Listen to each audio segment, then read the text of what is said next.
Hi, my name is Sharad Verma, founder of Digital Nawab, a creative digital marketing agency based in Lucknow. Today I'm going to tell you about my story, how I started my career in digital marketing, and how I am running a creative agency from past 2.5 years. Story goes like this. मैंने अपना 2012 में 12th pass out किया। फिर electrical engineering के लिए मैं आगरा गया, वहाँ से 2016 में पास आउट हुआ। सो लास्ट ईयर जब फाइनल ईयर में था तो कहीं ना कहीं मेरा इंटरेस्ट था डिजिटल मार्केटिंग में, तो मैं उसी समय मैंने कुछ चीज़ें पढ़ना स्टार्ट कर दिया ऑनलाइन और कुछ ब्लॉग से। सो इंटरेस्ट बनने लगा। मेरे कॉलेज में प्लेसमेंट्स हुए और मेरा भी लकीली एक कंपनी में हो गया था, बट फिर मैंने वो ज्वाइन नहीं किया किसी अनसन रीजंस की वजह से। फिर इंटरेस्ट मेरा डिजिटल मार्केटिंग में था, तो मैंने सोचा था करियर भी उसी में बनाऊँ। तो मैं नोएडा गया। उसके बाद नोएडा में मैंने 1 या 2 महीने में मेरी जॉब लगी थी राउंड अबाउट। मेरी एक कंपनी में एज एन इंटर्न मैंने ज्वाइन किया और सैलरी बहुत कम थी, बहुत ही कम थी, बट स्टिल मुझे सीखने का मन था। मैंने कहा कि चलो ठीक है, एक लर्निंग फेज मिलेगा। मैंने ज्वाइन किया और 6 महीने मैंने वहाँ पे काम किया और आई वॉज सो हैप्पी कि वहाँ पे मैंने बहुत सारी चीज़ें सीखी और मुझे अपने कलीग से भी बहुत सारी चीज़ें सीखने को मिली। आफ्टर कंप्लीटिंग माई इंटर्नशिप मैंने एक नोएडा में एक कंपनी ज्वाइन की, जो कि डिजिटल मार्केटिंग ट्रेनिंग में डील करती थी, और वहाँ मैं एज अ ट्रेनर अपॉइंट हुआ।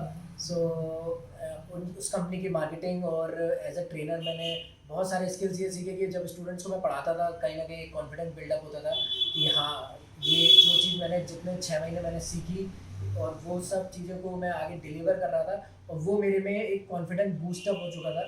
और फिर एक पॉइंट ऑफ टाइम आता है लाइफ में जब आपको एक इनर सेंस से फीलिंग आने लगती है कि हाँ, अब आप एक केपेबल हो गए हो, आप में एक कॉन्फिडेंस बूस्ट हो चुका है। अब एक स्टेप आगे रख सकते हो आप किसी भी चीज़ में, भले ही आप जानना चाहते हो किसी एक न्यू जॉब ज्वाइन कर रहे हो या कुछ भी, जो भी आप लाइफ में कुछ कर रहे हो, तो आपको एक टाइम आ जाता है, उस पॉइंट में आपको समझ में आ जाता है कि हाँ, अब मैं एक स्टेप आगे रख सकता हूँ। मेरे साथ भी ऐसे ही कुछ हुआ। ऑफिस के बाद हम अपने फ्रेंड से मिलते थे, तो मेरे कॉलेज के फ्रेंड्स जो थे वो भी नोएडा में जॉब कर रहे थे, और फिर उनसे मिलते थे, डिस्कशन होता था भाई क्या करें, अब आप इतना स्टेप आगे बढ़ चुके हैं, अब कॉन्फिडेंस भी है, अब कुछ और प्लान कर सकते हैं। तो एक बिजनेस का प्लान किया कि क्रिएटिव एजेंसी खोलते हैं।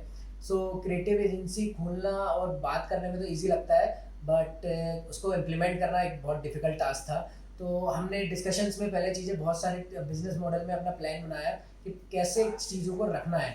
सबसे पहले प्लान बना कि भाई लोकेशन क्या होगी। तो लोकेशन सोचा कि भाई नोएडा भी कर सकते हैं, दिल्ली भी कर सकते हैं, या इंडिया के कोई और लोकेशन पे भी हम जा सकते थे।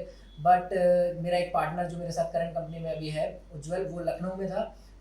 ही साइड की लखनऊ आता है, कहीं ना कहीं टियर 2 सिटी है, ग्रोइंग सिटी है, और यहाँ पे एक एज ए क्रिएटिव एजेंसीज भी कम है और बिजनेसेस को बढ़ाने के लिए बहुत सारे स्कोप है। ये एक चीज़ तो क्लियर हो गई कि चलो ठीक है, एक लोकेशन का इशू सॉल्व हुआ। मोर ओवर सेकेंड आया नेम, बिजनेस नेम क्या रखेंगे। तो लखनऊ था तो थोड़ा बहुत रिलेटेड हो गया कि digital and will Nawab and goes like this. Theme ऐसे कुछ बन गया, तो एक ये कॉन्फिडेंस आ गया कि चलो ठीक है, नाम भी हो गया। थर्ड मोर ओवर हुआ कि फंड्स कहाँ से आएंगे। अब फंड्स बहुत बड़ी चीज़ थी, तो फंड्स के लिए जो सेविंग्स थी वो तो थी हमारे पास, बट उससे ज़्यादा हम किसी से मांग नहीं सकते थे, और ना ज़्यादा हमने कभी सोचा था कि नहीं अपने पेरेंट्स को उसके लिए बर्डन करें या कुछ करें। तो सब चीज़ें खुद ही सोची थी। तो उसके लिए हम लोगों ने ये प्लान किया कि कुछ काम फ्रीलांस करते हैं घर बैठ के, और प्रोजेक्ट्स वहाँ से आते थे लखनऊ से, काम नोएडा से हम लोग करते थे इन द मीन वाइल, जब तक स्टार्ट नहीं करते हैं। तो 3-4 महीने हम लोग ने ऐसे काम किया, और फिर उसके बाद जब एक लेवल ऑफ फंड्स हमारे पास क्रिएट हो गए, तो वी वर सो हैप्पी कि हाँ, अब हमारे पास स्टेप है कि हम अपना बिजनेस को लखनऊ ले जा सकते हैं और अपने पूरे पार्ट को एक लखनऊ में सेटअप कर सकते हैं। कुछ फंड्स वहाँ से इकट्ठा जो किए तो लखनऊ में सेटअप किया, और बिलीव नहीं करोगे आप लोग, एक बहुत छोटी रूम से ही स्टार्ट किया था, और एक 4 दीवारी से कह सकते हो आप स्टार्ट किया था। वहाँ से 2-4 लोगों के साथ जुड़ के, लोकल जिनको सीखना था उनके साथ जुड़ के काम करना स्टार्ट किया, और फिर काम धीरे धीरे अच्छा ग्रो करने लगा, और चीज़ें क्लाइंट्स बनने लगे। क्लाइंट्स के बाद क्लाइंट्स की डिलीवरी भी बहुत अच्छी होने लगी। तो स्किल्स जो थे हमारे, वो कहीं ना कहीं बहुत यूटिलाइज हो रहे थे, जो मैंने नोएडा में सीखा था, जो मैंने पूरे टर्न ओवर अराउंड जो अपने ग्रेजुएशन से सीखता हुआ आया था, वो सारे स्किल्स यहाँ यूज़ हो रहे थे। कैसे आपको कन्विंस करना है क्लाइंट्स को। तो हम मोर ओवर हम एक तरीके से, टीम तो थी नहीं बहुत ज़्यादा, तो पूरा ही मैनेज करते थे। जैसे मार्केटिंग भी हो गया और उसके बाद डिलीवरीज भी हो गई। तो 3 पार्टनर थे इनिशियल्स में हम लोग, तो डिजिटल मार्केटिंग का काम मैं संभालता था, मोर ओवर दूसरा पार्टनर सेल्स देखता था, और एक और मेरा पार्टनर वो भी मार्केटिंग एंड सेल्स के साथ मैनेजमेंट संभालता था। सो ये सारी चीज़ें हम लोग करते थे। फिर उसके बाद मंथ्स बीतते गए, काम अच्छा जाने लगा, चीज़ें बढ़ने लगी। फिर हमने सोचा कि अब एक्सपैंड करते हैं, अब ये टाइम है एक्सपेंशन का।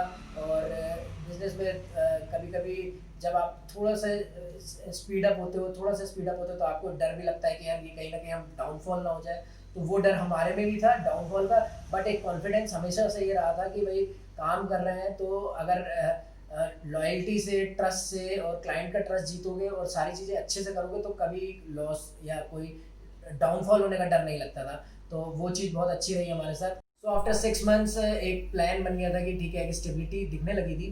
तो प्लानिंग स्टार्ट हो गई कि कैसे अब और चीज़ों को बढ़ाया जाए। तो क्लाइंट्स की रिक्वायरमेंट्स आने लगी थी कि भाई क्या आप वेबसाइट डेवलपमेंट में भी डील करते हो, क्या आप ऐप डेवलपमेंट में भी डील करते हो। तो हमारा भी था कि ठीक है, डिजिटल मार्केटिंग एक level of source of income था हमारे लिए, बट कहीं ना कहीं एक्सपेंशन भी ज़रूरी था। तो डेवलपमेंट में हमने सोचा कि एक website development and software development में कहीं ना कहीं we can go in to.